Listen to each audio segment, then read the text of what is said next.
Listen, I wasn't really going to watch this reality show, but I don't know. I just decided to watch it yesterday. So I did. So I watched Love Never Lies, season 1, South Africa. So here we have couples who are staying at a villa trying to find answers and a way forward to their relationships. Others came to the show because they have a lie detector and they asked their partners personal questions such as, have you cheated on me, have you been intimate with someone else while you were separated, like typical questions that we normally ask typical questions that you would normally ask if you are in a relationship with someone that you care about and you are suspecting that they are doing you dirty, or you just like are suspicious of a few things. You literally come out and ask these questions. The best part here is that they will be exposed if they are telling a lie.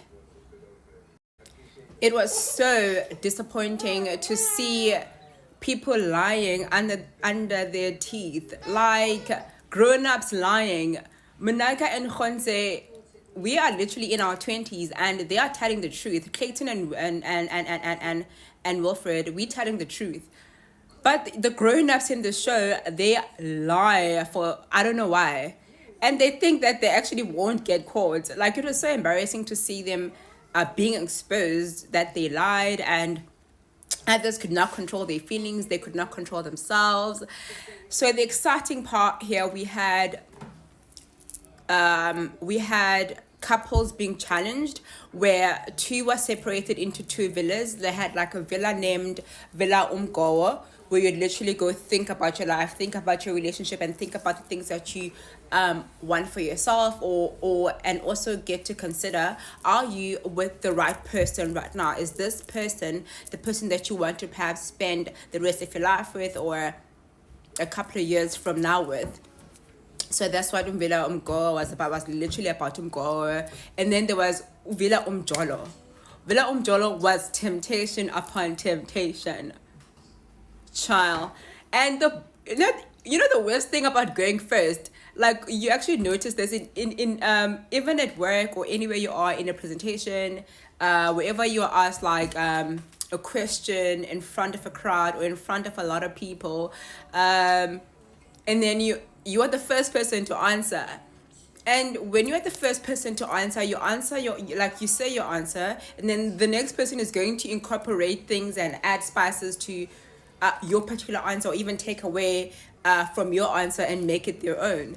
So this is what happened with Umjolo Villa, where the couples that were at Villa Umgowo saw what their partners did first at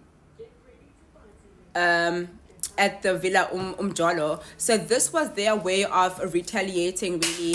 The guys that went to Villa Umgowo after, they retaliated to what their partners did first, like in Villa Umjolo. So there was no authenticity for me when the second crew went. It was only when the first pair went, like the first people that were chosen to go to Villa Umjolo, they were literally just like themselves. They were wilding out, like the true colors came out. And the guys that went second, they went in like knowing that if we do A, B, and C, our partners are going to know. So I felt like that wasn't a bit fair, because they shouldn't have really showed everything there and then. It would have allowed the other people to also like live out and express themselves truly, because remember, no one is forcing people to come out of character. No one is forcing people to act a certain way. Like, there's that depth of you that wants to come out, that wants to do like crazy things, that wants to mingle, that wants to have sex with other people, like Boshale did with Mia. There are literally people who would be tempted, if ever there were no cameras around. Of which Boshale is a big liar, but he also showed his character in this particular show, my main concern was Munaka and Khonze. For me, they seem like a naturally good couple. Even in real life, I felt like they didn't need to be in the show to get like clarity about their relationships, because they were literally honest, and they've been honest with each other even outside the show. And but the biggest factor for them is that they were truthful throughout, and then this is what made them to win the 720,000 rand that was provided for in the show. I also think like coming to the show may have